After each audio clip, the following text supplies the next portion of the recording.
নাহমাদুহু ওয়া নুসাল্লি আলা রাসূলিহিল কারীম আম্মা বাদ। সুপ্রিয় দর্শক শ্রোতা, মহিমান্বিত মাস রমজান উপলক্ষে সময়ের মাসব্যাপী আয়োজন ইসলাম ও রমজানে আপনাদের স্বাগত জানাচ্ছি। আমি নোমান মিল্লাহ।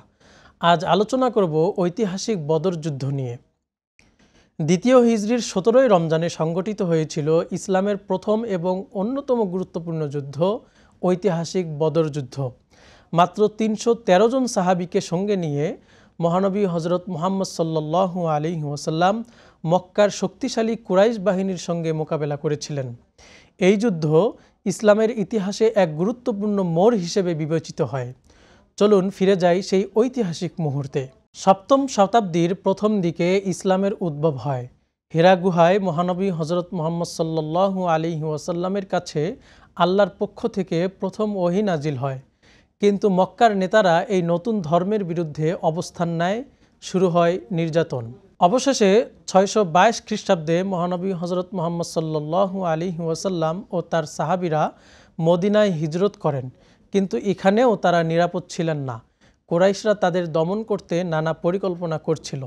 মদিনায় এসে মহানবী সাল্লাল্লাহু আলাইহি ওয়াসাল্লাম ৩টি গুরুত্বপূর্ণ পদক্ষেপ গ্রহণ করেন। ১. মদিনার গোত্রগুলোর সঙ্গে শান্তি চুক্তি করা। ২. কুরাইশদের গতিবিধি নজরদারির জন্য গোয়েন্দা নিযুক্ত করা। ৩. মক্কার বাণিজ্য কাফেলাগুলোর উপর অভিযান পরিচালনা করা। এরই ধারাবাহিকতায় সিরিয়া থেকে ফেরার পথে এক কাফেলা আক্রমণের লক্ষ্যে ৩১৩ জন সাহাবীকে সঙ্গে নিয়ে রাসূলুল্লাহ সাল্লাল্লাহু আলাইহি ওয়াসাল্লাম বদর অভিমুখে রওনা হন। এদিকে মুসলমানদের আক্রমণের খবর পেয়ে কাফেলা নেতা আবু সুফিয়ান মক্কায় বার্তা পাঠান। তখন মক্কা থেকে ১,০০০ সৈন্যের বিশাল বাহিনী প্রস্তুত হয়। যদিও আবু সুফিয়ান নিরাপদে চলে যাওয়ার পর অনেকে ফিরে যেতে চেয়েছিল, তবে আবু জাহেল যুদ্ধের পক্ষে থাকেন এবং সৈন্যদের বদর প্রান্তরে পাঠান। মুসলিম বাহিনীর সংখ্যা ছিল মাত্র ৩১৩। তাদের কাছে ছিল মাত্র ৭০টি উট, ২টি ঘোড়া আর হাতে গোনা কিছু অস্ত্র। অপরদিকে কুরাইশদের কাছে ছিল ১০০টি ঘোড়া, ৭০০টি উট এবং প্রচুর অস্ত্র। দ্বিতীয় হিজরির ১৭ই রমজানে বদরের প্রান্তরে মুসলমান ও কুরাইশদের মধ্যে যুদ্ধ শুরু হয়। আল্লাহ তাআলার রহমতে মুসলমানরা প্রবল প্রতিরোধ গড়ে তোলেন। যুদ্ধের এক পর্যায়ে আবু জাহেল সহ মক্কার প্রধান নেতারা নিহত হন। কুরাইশ বাহিনী পরাজিত হয়, ৭০ জন নিহত এবং ৭০ জন বন্দী হয়।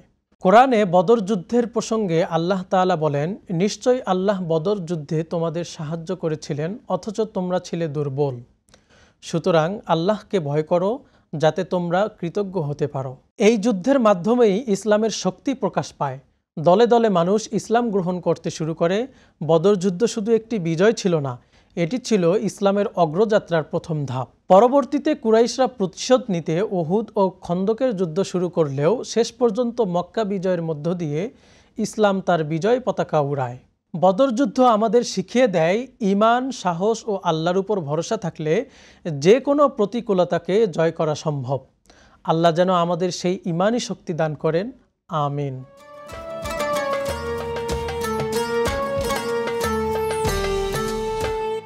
প্রিয় সুধী, রমজানের রোজা সঠিকভাবে পালনের জন্য রমজান সম্পর্কিত গুরুত্বপূর্ণ মাসাইল জানা জরুরি। তাই এ সংক্রান্ত দুটি মাসালা এখানে উপস্থাপন করছি।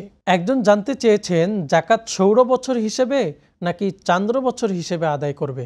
জাকাত আদায়ের শরঈ নিয়ম হলো চান্দ্র বছর হিসেবে জাকাত বর্ষ গণনা করা। সৌর বছর যেহেতু চান্দ্র বছর থেকে ১১ দিন বেশি, তাই জাকাত হিসেব যথাযথ হয় না। আরেকজন জানতে চেয়েছেন, বয়স্ক অসুস্থ ব্যক্তি রোজা রাখতে না পারলে কি কাফারা আদায় করবে? যদি সক্ষম হন তাহলে তিনি রোজা রাখবেন। যদি সক্ষম না হন তাহলে রমজান শেষে যদি সক্ষম হন তাহলে রোজার কাজা করে নেবেন। আর যদি সুস্থ হওয়ার সম্ভাবনা না থাকে তাহলে প্রতি রোজার জন্য একটি ফিদিয়া দিতে হবে। রোজা রাখতে অক্ষম ব্যক্তিদের জন্য কাফারার বিধান নয়, ফিদিয়ার বিধান। ফিদিয়া হলো প্রতি রোজার জন্য একজন মিসকিনকে ২ বেলা খানা খাওয়ানো বা এর সমমূল্য প্রদান করা, যা সদকায়ে ফিতের পরিমাণ টাকা। প্রিয় দর্শক শ্রোতা, রমজান মাস জুড়ে সময়ের নিয়মিত আয়োজন ইসলাম ও রমজানের সঙ্গে থাকার জন্য সবাইকে ধন্যবাদ। পরবর্তী পর্বের আমন্ত্রণ জানিয়ে এখানেই শেষ করছি। আসসালামু আলাইকুম ওয়া রাহমাতুল্লাহি ওয়া বারাকাতুহু।